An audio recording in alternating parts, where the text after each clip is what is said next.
सोमनाथाय नमः।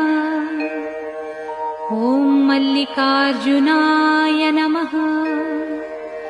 ॐ महाकालेश्वराय नमः। ॐ ओंकारेश्वराय नमः। ॐ वैद्यनाथाय नमः। ॐ भीमशंकराय नमः। ॐ रामेश्वराय नमः। ॐ नागेश्वराय नमः। ॐ विश्वेश्वराय नमः। ॐ त्र्यंबकेश्वराय नमः। ॐ केदारेश्वराय नमः। ॐ भुस्मेश्वराय नमः।